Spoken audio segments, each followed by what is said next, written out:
Okay. Then I would say let's kick it off. I would say potentially a good day to most of you. Will and I, we are here based in Europe. Will is based in Lisbon right now. I'm based in Munich, so it's pretty late for us. But I think a lot here will be coming from the US, a lot of the participants. So good day, good morning, wherever you are. We will talk today about a topic called privacy-led marketing in the United States and which steps you can take and need to take due to the new laws. And I promise you the beginning will be very, very short. This slide is something that we have to do, so to provide a little bit of information on who we are, what our company is, established in 2012. So we are doing this for a couple of years right now, 250 plus employees. We are growing and growing every year. We are already on 2.1 million websites where our CMP is implemented. Additionally, we also have our app section also growing and growing. So with that number, we are one of the biggest company that provides consent solutions worldwide. So in the top 3 for sure. And we are providing 46 plus different languages supported. Spoiler alert, English is for sure in there. Will Newmark is the other one in Lisbon. He is today with me. He's our senior legal counsel. He's one who knows the nitty-gritty details about the US American laws. He's here with me, Tilman Hameling. I'm senior expert privacy. I am the one here at this company who has worked here for the last 5 years in understanding privacy markets and understanding the impacts on these markets onto especially our business model. And this is also, before we dive into it, where we want to start with the general market overview. Then Will is going to the US privacy law landscape. Then he will talk a little bit about the state enforcement and litigation, because there are a couple of complexities in the US, which is a little bit easier here in the European Union, I would say. And then obviously the action steps that you can take given the laws in the background. And this is basically the data protection map expanding worldwide. So I joined this company in 2018, and the map looked entirely different. There was only the GDPR was this one blue circle, and the rest was pretty much empty. And then time after time after time after time, a couple of additional data protection regulations were coming into place. So CCPA in 2020, for example, there's LGPD in Brazil, POPIA in South Africa, PIPL in 2021, I think it was in China. So the market for data protection was growing and growing. And if you think about it, actually there is no turning back. The situation is more going into even more data protection regulation. So think about yourself, think about your company, and which markets are you present already? Is it just the United States? Are there additional markets? And this is pretty much one of the major questions that you should ask yourself right now. And whenever we are looking at markets, we especially know that the complexity is huge. We just it's just not something that we know by the buying personas that we are having. It's not just the marketing persona, like in this call, could also be from the legal department, for example. But this already brings a huge complexity into the ecosystem that we are having, because it's the regulatory side. There we partly see a lack of consistency by the regulators and industry-specific standards. You might have heard about something which is called TCF, Transparency and Consent Framework. It's a consent solution for publishers. Advertisers are usually having a regular CMP, but there is a difference between CMPs. That's one thing from the regulatory part. Then we have the tech players and the infrastructure providers. talking about especially the gatekeepers here, Google, Apple, but also Microsoft. We see a lot of developments there right now. We see the privacy sandbox. We see the end of third-party technologies. Now, to be honest, with the news that we saw this week, it's not really the end of third-party technologies right now anymore. But this way or another, we still have to make sure that we are updated, that we are developing our tools, our solutions according to what the tech players and the infrastructure providers want, who owns the browsers and who owns the apps, the app ecosystem, what they are providing. And last but not least, the end users are having a very, very important stake here for us. And there we saw especially growing the distrust in the last years, also a topic that we would like to address pretty early on in the slide deck before we're actually going a little bit into it deeper. One thing, because it's a marketing-y framed webinar, it's also a little bit fun to see what we've learned in the last years. And a big point is what happens. Do we see differences of consents? Do we see, like, are people actually consenting to a cookie banner more or less if specific conditions are changing? And what we saw there is, for example, sunny weather had a positive impact on the consent behavior. And we tested that actually with a weather information providing company. So just a company, you open a website, you open an app, and then it provides you, today it's, I don't know, 50 degrees Fahrenheit or whatever. And so we saw in summer, in sunny summer days, that we saw an additional plus 6% in consent. And there are a couple of potential reasons for it that I would like to share with you now. One is obviously a better mood, so it's always a little bit of psychology behind it.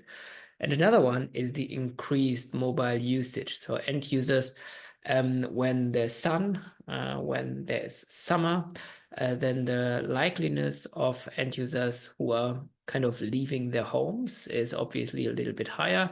And the consent rates on a mobile solution are also a little bit higher than on desktop solutions. I would like to give you an additional example. We're testing that also with the retargeting player. Here we were having a look on Black Friday, and if we saw a change of consent behaviors in the numbers here. So we were taking a look into 22 e-commerce players. So we had a sample size of a couple of million end users there. And well, also there, we saw an increasing number of consent rates, especially regarding this Black Friday. And again, there are a couple of points that we should take into account here. One is the psychological pressure. You might know that.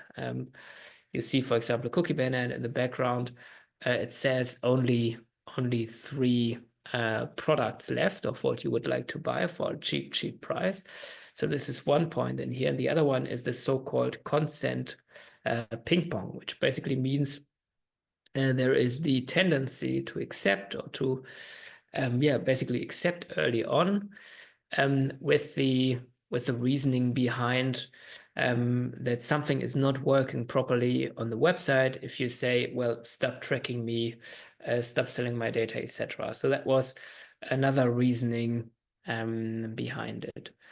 But there are a couple of reasons why you should care about privacy experience. And Google had an interesting paper that they provided in 2022. Also, I think the sample size was 10,000 there, so they also did it on a proper research base. And they had 4 major points, 2 negative, 2 positive. The negative ones are the negative impact of a poor privacy experience was almost as severe as that of a data breach. And to all of these points, you could actually ask a couple of questions, like how would you feel if you started receiving, unsolicited emails after signing up for a service, realizing your information wasn't properly protected at one point? Is it something that you like? Is it something that you don't like? So the participants there said poor privacy experience as severe as a data breach. Second one, monetary incentive also there. How would you feel as an end user if a company suddenly offered you money to share more of your personal data? You know, what is their intention behind it? And also there we were testing here with the German university, just asking the question, like, for accepting or for leaving us our data, how much money would you like to have for it? We are just talking about consent on a website here. So you could kind of buy consents of 1/3 of the end users of the website for around €5. Then 2/3 you could get up to €10, and the other ones even want to have more money. And what we see there is one fundamental point, one fundamental aspect, and it's the moment when you tell users that there might be a monetary binding to their data, then is basically the moment when you already lost in total. So do not bundle monetary incentive with privacy in general. It's not a good way to do. Third point, providing a positive privacy experience increased share of brand preferences by 43%. Also here, think about it, if you are a little bit unsure between two companies and you basically want to buy the same product, then the question would be, which brand do you actually prefer? You know, it's potentially the same pair of shoes. Which e-commerce player would you like to go to? Even if the pricing might be pretty similar, then obviously you would go to the one with a positive privacy experience. And this is also what the numbers were showing here. And last but not least, I think one of the biggest points here, there are clear actions advertisers can take to increase customers' feeling of control, and combining these actions can have a cumulative positive impact. You know, so whatever you're doing, it can positively impact your overall company if you increase this feeling of control. And Google is obviously one company, but this is not where it stops. You know, so end users are demanding and they are taking actions, and we've seen them. So also KPMG, they would potentially delete an application, stop supporting a company. Adobe, Cisco, more likely to purchase from one company versus another. Loyalty is the topic here. So long story short, users want to have privacy. And this is something that we have seen. This is now what you see here. So this fines that I'm talking about right now, this is important for the European Union. This is what we've seen in the last years. But the general points that I've highlighted on the last slides that are obviously counting everywhere. But what we've seen in the European Union in the last years, again, the GDPR in Europe started in 2018. And then 2 years later, it started with CCPA just in California and was coming in more and more and developed more and more in other states also. So this could be something that we see also more and more in the US in the coming years. Fines are increasing. So the amount of fines to companies was increasing last year in Europe. We see activity reports by the data protection authorities. We're going through them, checking out the numbers, and the outcome was that we saw this increase. And again, also from the last slide, users care. We saw also in the reports the increasing number of complaints there. So this could be something that we would also see in the US and partly already are seeing in the US. But this is something where I would hand over here to my US expert, William, and he would guide you through additional topics here. Thanks, Tillman. Yep. And so like Tillman said, I'm Will Newmark, Senior Legal Counsel for Usercentric. So today I'm going to give an overview of the current state of US privacy law and how it impacts online marketing. As part of this, I'll discuss 3 new state laws that came into effect this month with Texas, Oregon, and Florida. After that, like Tillman said, I'll discuss some recent state enforcement activities and dive into some litigation topics involving old laws with new technology and how those might also impact your marketing efforts.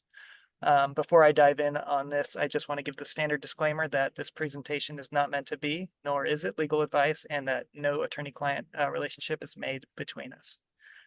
So as we're all aware, in the absence of a comprehensive federal law on data privacy, states starting with California and the CCPA have taken it upon themselves to enact their own legislations. Overall, 19 states have passed comprehensive privacy legislation, with 7 of those laws having already passed this year, and which will go into effect in either 2025 or 2026. That number grows to 21 if you include Nevada and Florida, whose laws are not considered to be comprehensive given their more limited scope. Of the 19 laws that have passed, 7 are already in effect. Additionally, other more narrowly focused privacy laws have come into effect recently, like Washington's My Health, My Data Act, which came into effect earlier this year. But as of now, by the start of 2026, almost half of the US population will be able to exercise their rights under a state data privacy law. The common thread with these laws is that they're all opt-out laws rather than opt-in, meaning that consumers must have the option to opt out of data processing and the sale or sharing of their personal information rather than opting in before such processing begins. In other words, under these laws, websites are mostly free to track users' activity until a user affirmatively makes the choice for the website to stop. That said, each of these states' laws requires the user to opt in to the sale or sharing of sensitive data or the personal information of children. With respect to sensitive data, states they differ in terms of how they define sensitive information. Generally speaking, this is information like racial or ethnic origin, citizen or immigration status, religious beliefs, mental, physical health data, precise geolocation, or union membership. So if you're engaged in the sale or sharing of that data, you need to take extra care to obtain a customer's affirmative opt-in and consent in advance. Generally, though, the scope of state laws are pretty similar in terms of what they require in terms of conspicuously available privacy notices and creating rights of redress for consumers.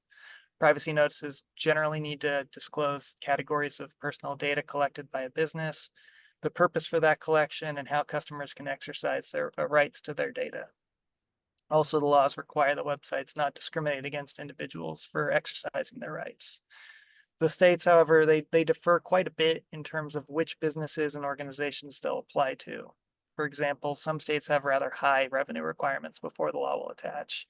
California, for example, has a $25 million annual revenue threshold for the CCPA to apply. And Florida, which I'll discuss later, has a $1 billion revenue threshold. So the goal with the revenue-related requirements is generally to spare small businesses. On the other hand, other states like Virginia and Oregon, which I'll talk about later, have no revenue requirements. Instead, those states typically focus on how many consumers' personal information is processed by a business in a state over the course of a calendar year. So given the relatively small numbers, often in the range of about 1 to 3% of a state's population, with pretty decent web traffic, you can subject yourself to a state's privacy laws pretty quickly, even if you have no physical presence there. The last point I want to make here is that with the exception of California's carve out for data breaches, enforcement is left generally to state regulators rather than individual citizens and a private right of action. So generally, regulatory penalties can be pretty high, typically in the range of $7,500 per violation. That's $7,500 per consumer if you look at it a different way. So if you have the same violation occurring to hundreds or thousands of visitors to your site, potential fines can add up pretty quickly. Next slide, please, Tillman. Thank you. So while there's no comprehensive US data privacy law regulating online activity, I want to point out that there's several consumer federal privacy laws. These laws have been around for a long time, but they're generally sectoral based. Most of them only incidentally touch on online issues. Some of them, though, have impacted marketing activities like CAN-SPAM and TCPA, which regulate email marketing and telemarketing. Other laws on here like GLBA is focused on the finance sector. HIPAA, you probably are aware of, is the health sector. And then I've mentioned that these laws were written pretty much without the internet or online privacy in mind, with the exception of COPPA, the Children's Online Privacy Protection Act. The point here, again, is that there shouldn't be a misconception that the US has avoided privacy legislation. It's just a different approach from Europe, and the laws are older without online tracking, online marketing in mind. But as I'll discuss later, one of these laws, the Video Privacy Protection Act, has been used as a sword against the use of online tracking, even though you wouldn't know it by the name of the law. So I'll come back to this a bit later. But generally speaking, comprehensive privacy legislation has not been successful in the US, mostly due to political differences, industry influence, and resistance among some key players on a few issues in particular, the private right of action, the ability of a consumer to directly file a lawsuit against a company, preemption, the effect of a federal law supplanting state law, and then also the role of regulatory oversight. Next slide, please. Thank you. And this brings me to the proposed American Privacy Rights Act, which you may have heard of. This was released in April of this year by key members of both political parties in both houses of Congress. And it was based largely on a previous bill from 2022 called the American Data Privacy and Protection Act, which failed. The APRA, as it's known now, had some initial wins of bipartisan support when it was released in April, including an initial congressional hearing in the House of Representatives, where both parties expressed pretty much uniform support for the bill, and it seemed like it was going to go in a positive direction. Each of the hearings panelists as well all said it was the best chance at national privacy legislation. But since April, 2 additional drafts of the APRA were released, and bipartisan support has unfortunately eroded as the bill has been modified. The APRA drafts attempted to strike a balance by seeking to establish, national consumer data privacy rights centered around the concept of data minimization with an opt-out model for data processing.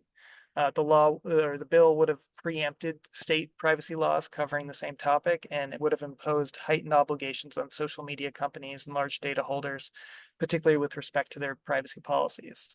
The APRA would have also largely exempted small businesses from its scope, leaving them potentially but that would have actually have left them within the scope of the state laws. So there's that. The APRA would have been enforced by the FTC, the Federal Trade Commission, and state attorney generals, but also importantly, would have allowed for an immediate private right of action, giving consumers the ability to enforce the law by filing lawsuits and seeking damages. But as I've said, political difference have pretty much derailed the APRA, it seems. Many liberal leading groups and state regulators have opposed the bill, either because it would preempt what are considered to be stronger privacy laws, such as the CCPA. The California regulators in particular are opposed to the bill. And also the current version removed what are considered to be important civil rights protections that were present in the original version. On the other side of the aisle, conservative leaning groups have said the bill would be bad for business, confusing for small businesses, since, like I said, they would not, the APRA would not have applied to them, and that also that an expanded regulatory enforcement by the FTC would have created additional governmental bureaucratic obstacles to innovation. And like I mentioned, the existence of the private right of action is sort of divisive for both sides of the aisle, and actually derailed state law in Vermont earlier this year. So even though there's broad bipartisan support for core principles such as data minimization and uniform consumer rights, the details I just talked about have stalled the bill, particularly in the House of Representatives, where a markup of the bill was canceled at the very last minute a few weeks ago. That said, Senator Cantwell of Washington did announce just last week that she intends to hold a markup hearing after returning from the summer recess. Whether this actually takes place will remain to be seen. Things tend to slow down this time of year, and especially in an election year. So more to come. But while we wait for national legislation, I want to draw our attention back to those state laws that came into effect this month in Texas, Oregon, and Florida. I'm not going to dive that deeply into the laws, but I want to provide you with some highlights in terms of the law's more unique features. Next slide, please, Tillman. Thank you. So first is Texas and its Data Privacy and Security Act. To start, the law is notable in that it doesn't contain any revenue requirements before it applies to businesses, nor does the law actually include a minimum number of consumers whose personal information must be processed or sold by business. This makes it pretty unique, other than Nebraska, which is the only other state which has adopted this model. All that's required for the law to apply to a for-profit business is that they're offering products or services consumed by Texas residents of which there are now more than 30 million, who are engaged in in the sale or processing of personal data and are not a small business as defined by the U.S. Small Business Administration. So what a small business is, according to the SBA, varies across industries, but typically these are businesses with less than 500 employees and less than $7.5 million in revenue. There are exceptions by industry, so you'll need to verify your company status with the SBA. Otherwise, Texas law, like the law in a lot of other states, is an opt-out law, allowing for businesses to provide consumers with the opportunity to opt out of processing of their personal data for purposes of targeted advertising, sale of personal data, or profiling and furtherance of decision that produces a legal or similarly significant effect concerning the consumer. The exception is, of course, if you're in the business of selling sensitive personal information or children's personal information. Like I mentioned before, you'll need an opt-in from the customer in this particular instance. This particular provision even applies to small businesses, so no exceptions there. To fulfill these requirements, if you have a consent management platform in place, you can streamline reviewing cookies on your site and what information you may be selling or sharing, and provide notices to consumers and provide them the opportunity to opt out. The law also has restrictions on what must be placed in a company's privacy policy, including categories of data processed by the controller, the purpose for such processing, how a consumer can exercise their rights, including the right to appeal, and the categories of data shared with third parties, the categories of the third parties, and a description of the methods through which a customer can submit requests to exercise their rights. So you'll need to verify that the Texas specific requirements are in your privacy policy. Another point I want to mention here is that Texas law requires businesses to be able to recognize universal opt-out mechanisms from users, like the global privacy control. This has to be done in place by January 1st, 2025.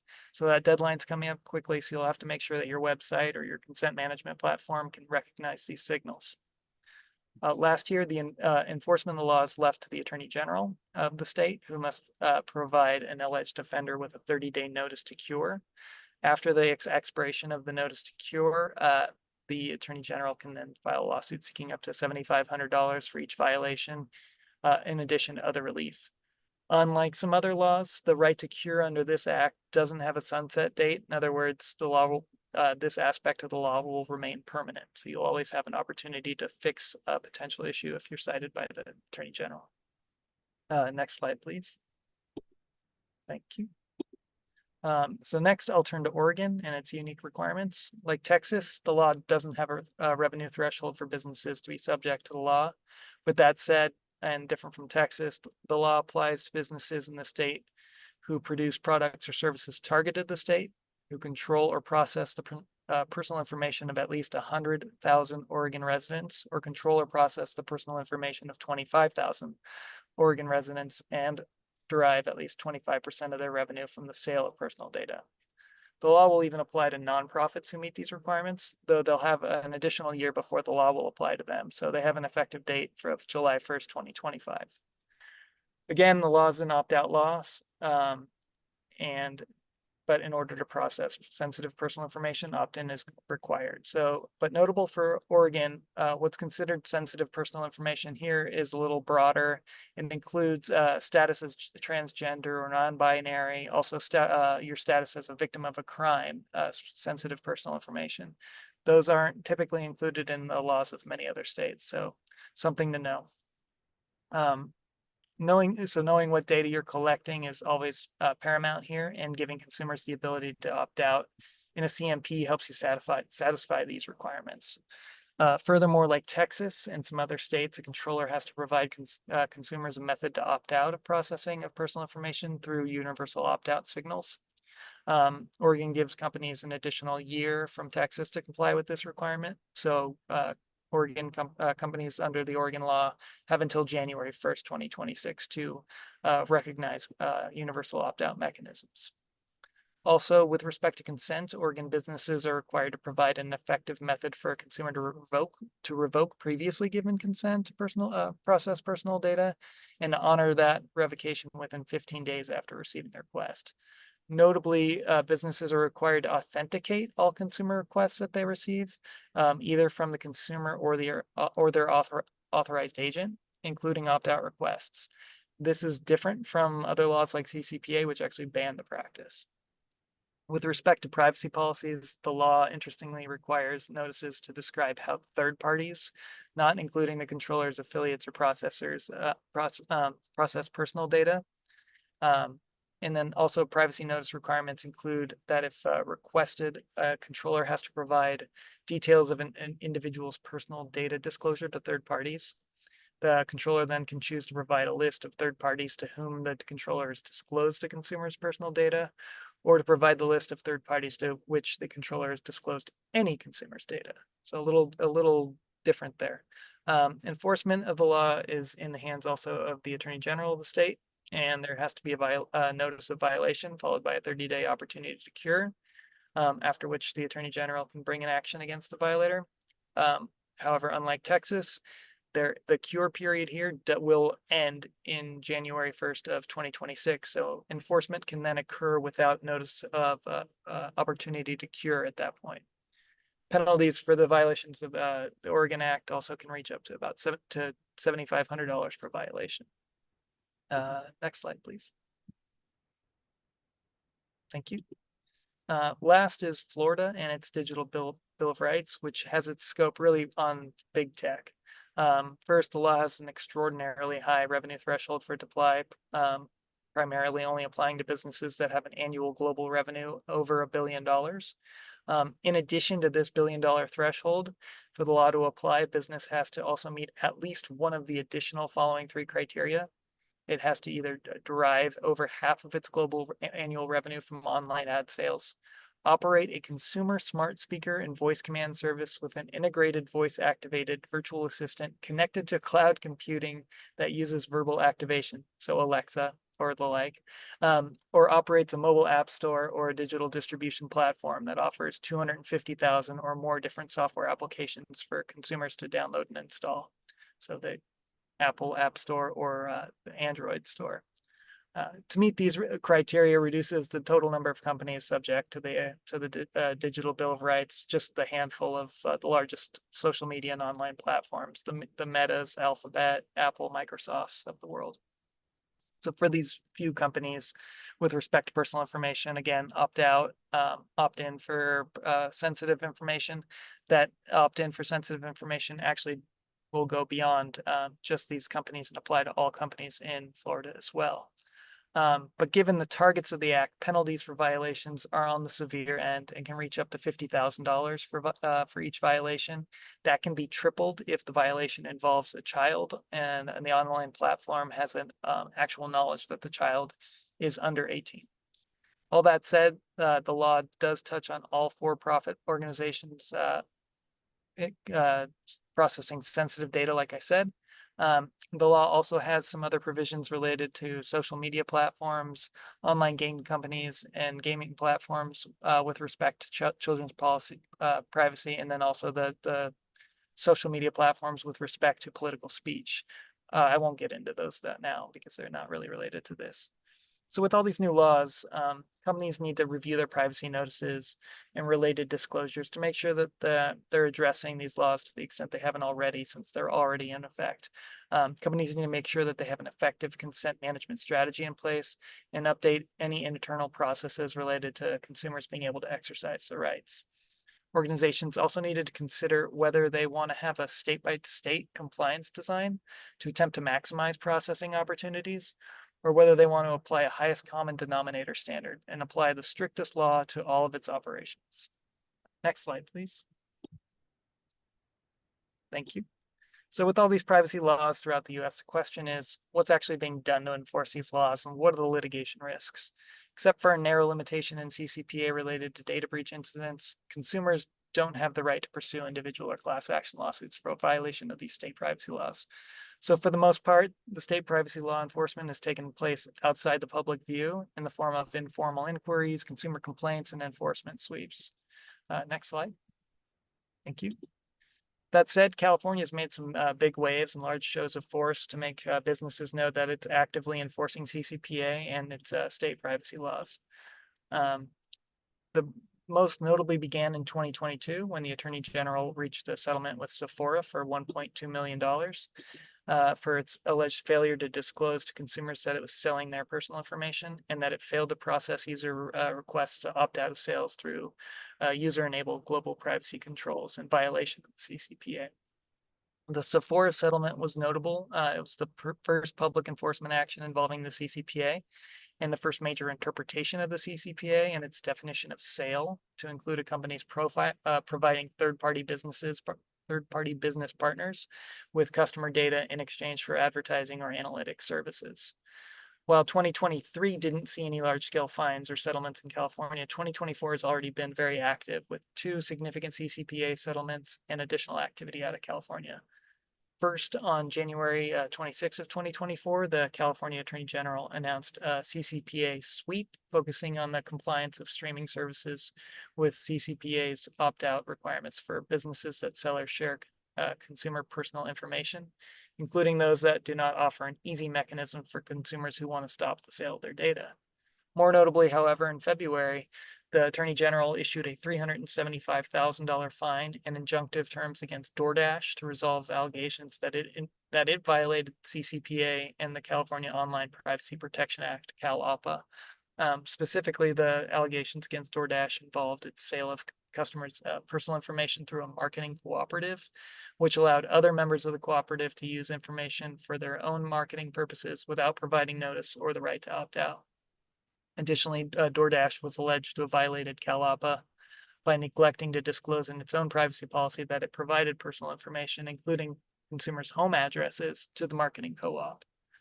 In its press release on the settlement, the Attorney General tried to frame the settlement as a wake-up call for others, emphasizing that the CCPA is now 6 years old and 4 years old, and businesses must know by now to comply with the law, and that there is no opportunity to cure violations. Rather, active enforcement is already here, so be compliant or be prepared to pay the price.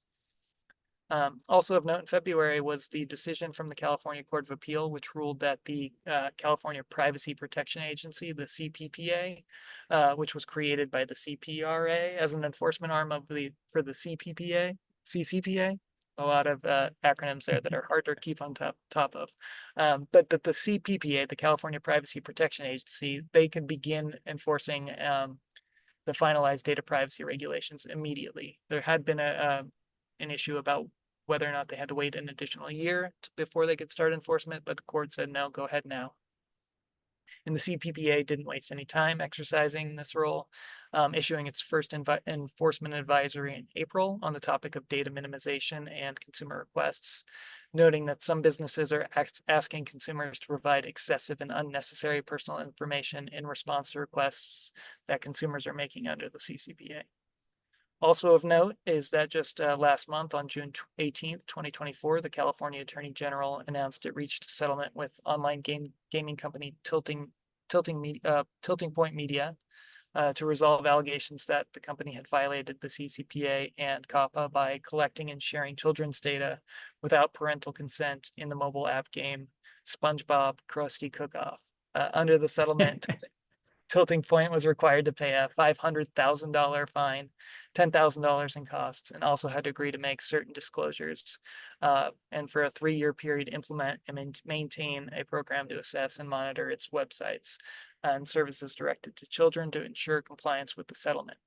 So this is consistent with the slide that Tillman provided earlier, which showed that as the years go on, the regulatory environment and the fines are increasing. So in California this year, we already have over $850,000 in fines, and that's just California alone, and the year's only half over. Next slide, please. So while California regulators have been busy, other states have been seeking to assert themselves as well without as much fanfare. No fines or public fines yet, but first, we have Colorado and their Attorney General, who in July of 2023 sent a round of letters to businesses stating its public intention to regulate the Colorado Privacy Act. The letters focused on advising companies of their legal obligations under the Act, with an emphasis on the collection and use of sensitive data and the requirement to obtain consumer consent before collecting sensitive data, along with the obligation to allow consumers to opt out of targeted advertising and profiling. Colorado has also been active in its rulings on universal opt-out mechanisms as well, and what qualifies under their law. Also of note, in February of this year, the Connecticut Attorney General released a report that detailed the actions taken to date by its office. I'm sorry, released a report that detailed actions taken by its office to enforce compliance with the Connecticut Data Privacy Act. The Attorney General there reported that his office had issued over a dozen violation notices, each with an opportunity to cure, along with broader information requests to covered businesses. The alleged deficiencies there that triggered the violation notices included failures to provide required disclosures or inadequate disclosures, confusing disclosures, failures to provide a method to exercise rights, and making it burdensome to exercise rights. The Connecticut Attorney General noted that some businesses took prompt action to cure the identified violations while other investigations are still ongoing. I also wanted to point out here that even though the Texas Data Privacy and Security Act had not yet even gone into effect, on June 4th of this year, the Texas Attorney General announced what it called to be a major data privacy and security initiative, and establishing a team focused on aggressive enforcement of Texas's privacy laws. The Attorney General had already issued enforcement sweeps regarding the state's data broker law, so we'll see how Texas will be now that the Data Privacy and Security Act is law. Next slide, please. Thank you. So even though I mentioned before that state privacy laws are enforced at the regulatory level and not through private individuals in litigation, creative plaintiff lawyers find a way. They've looked at older laws to attempt to fit these laws into new technologies. Earlier on, I mentioned the Video Privacy Protection Act. The VPPA is a great example of how older laws written without the internet or online marketing in mind have been used as a way to attack companies for using tracking technologies without a consumer's express opt-in consent, even though all of the state privacy laws are opt-out focused. So for background, the VPPA was written in 1988. So 36 years ago, as a direct response to a Supreme Court confirmation hearing where a potential justice's videotape rental history was revealed by a reporter who had obtained the video from the history from their common local video rental store. Even though the history was benign, there was concern from Congress regarding the perceived invasion of privacy of a public official, and so the VPPA was passed to prohibit a video service provider, like a rental store, from disclosing a subscriber's video watching history without their consent. The VPPA imposes damages up to $2,500 per violation, along with the potential for special damages on top of this. So if you have a class of consumers who have had their video history disclosed, you could bundle damages into the 7 figures pretty quickly and present a defendant with a potential catastrophic damage figure for repeated violations. So even though the VPPA seems to apply to old technologies like rental stores and, think of Blockbuster Video, in the last few years, creative plaintiffs' attorneys have argued that the use of ad targeting cookies like the Facebook Pixel or Google Analytics on websites that host videos is a disclosure of video watch history to third parties without consent in violation of the VPPA. The initial result of these lawsuits were a number of 7-figure settlements from large entities like Boston Globe in early 2022, then also Fandango, Star Tribune Media, and among others who chose to settle rather than risk the catastrophic damage figures. In the year following the filing of the Boston Globe lawsuit, over 100 class action lawsuits were brought against online news outlets, streaming services, retailers, and other online businesses, almost all of which were based on the use of Metapixel or other ad tracking technology on websites.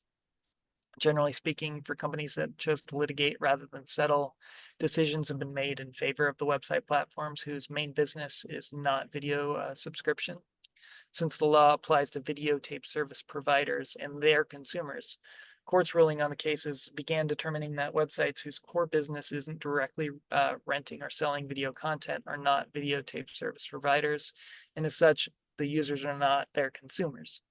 So the courts have viewed the activity as marketing for their core business, and ruled that the VPPA does not apply to them. So for those companies whose business is focused on video sales, on the other hand, or the Netflixes of the world and the like, the VPPA is still a threat, and if they're not requesting that customers opt in to marketing cookies before placing them. But with more favorable decisions for companies whose primary business is not video subscriptions, the tide of VPPA lawsuits has slowed a bit in the last year, but new ones are still popping up with new theories. And according to Bloomberg, as of November 2023, of the over 100 cases I mentioned before, 17 had been dismissed by the courts. 29 were voluntarily dismissed by plaintiffs, probably as a result of private settlement. But 19 resulted in class-wide settlements or other public settlements. The rest remain ongoing, and like I said, some new ones have popped up as well.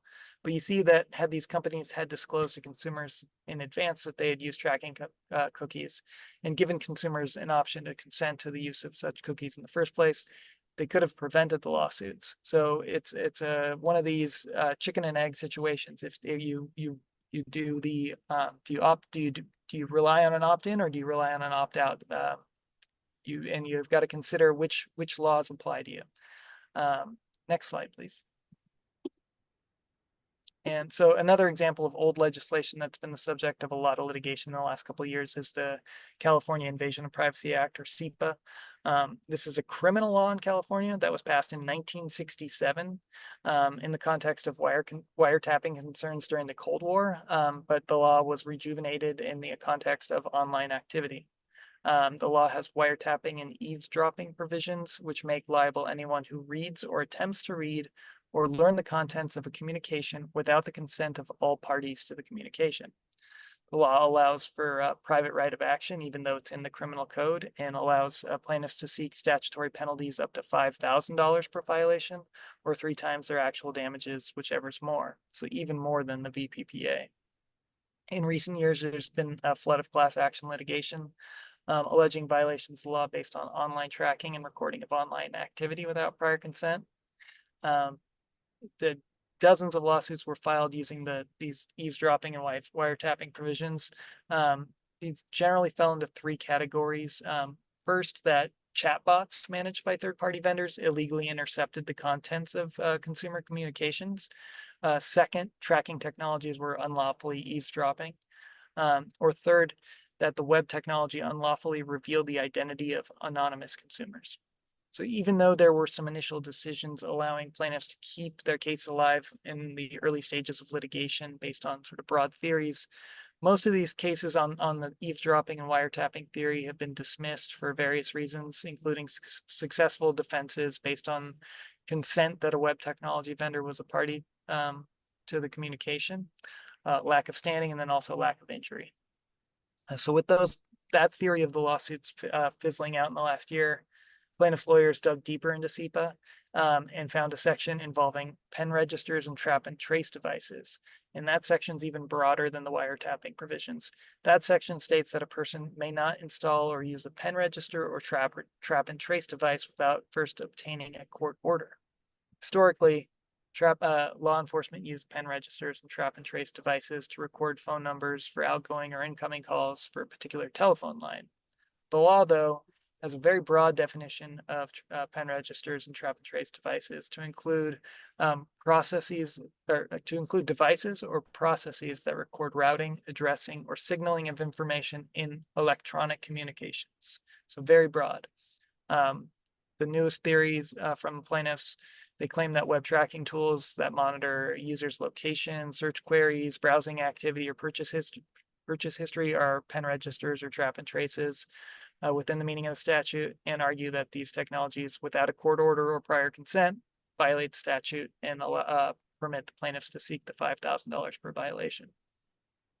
There was one favorable decision last year for plaintiffs, which supported that broad reading of the definition, even though that case actually isn't binding on any other court. Nevertheless, the result has been a huge surge of demand letters to online retailers, largely sent by the same lawyers behind the original wave of CIPA demands. According to the Shepherd Boland law firm, 2 of these law firms sending these demand letters have collectively filed over 150 lawsuits in California state courts in the last year under this new CIPA theory. Nevertheless, there have been several dismissals of these claims, including one also not binding, which stated in its opinion that the broad-based interpretations of trap and trace devices and pen registers would potentially disrupt a large swath of internet commerce and could not stand in the face of CCPA and other similar laws. However, again, what's clear is that if the defendants in these cases had consent before deploying tracking technology, they could have potentially avoided these lawsuits. So to mitigate against the risk of massive penalties under this new theory, companies are being encouraged to deploy CMPs or make other transparent disclosures of data usage and their own use of tracking software, and to obtain affirmative user consent before deploying such software. With that, I'll turn it back to you, Tillman. Thank you. Yes, thank you very much. Let's go very quickly into the steps. I think, to be honest, a couple of steps you will have already mentioned, depending on the regional law. And I think I would like to make it actually quite short. I think one of the major points also that we've seen here a lot here in Europe previously is the understanding and complying with the regulation itself. This is super helpful. Like the first very solid and good step is to visit webinars like these ones, to talk to us. We've the experience in the market. We kind of know how it works. Then the next point would obviously be, and we've talked about the psychological side, but also of the regulatory side behind it, behind concept management, the value of trust, the value of user centricity, the value of reputation. And when I'm talking of value in terminology of marketing, then this is potentially return on ad spend. In the end, we are talking about a better data quality. We are talking about higher revenue outcomes in the end, just by providing these good and solid user experience, user journey, and in that regards, very much in terms of privacy. So providing the transparency, providing the control, having a solid consent solution in place is very important. And then the next step is, to be honest, go a step ahead and just ask the users, like, what is your a personalized experience? What are your preferences? What do you like? What do you prefer?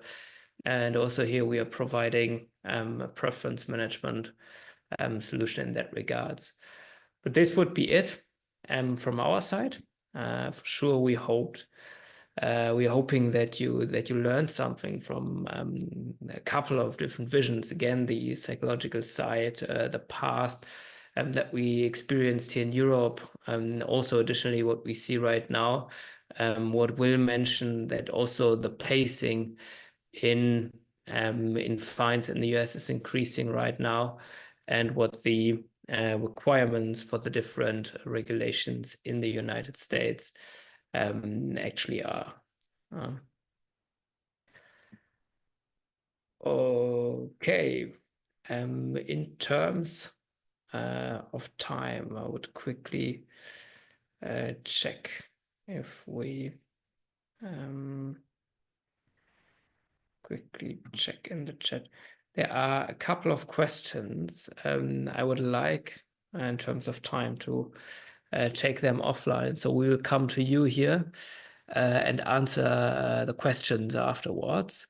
From our side, it was a big pleasure to see so many people doing the webinar. Everyone stayed basically from the beginning to the end, which is usually a good sign, so that you learn something, that you can take something away. Thank you very much for spending this hour. We are not taking this for granted.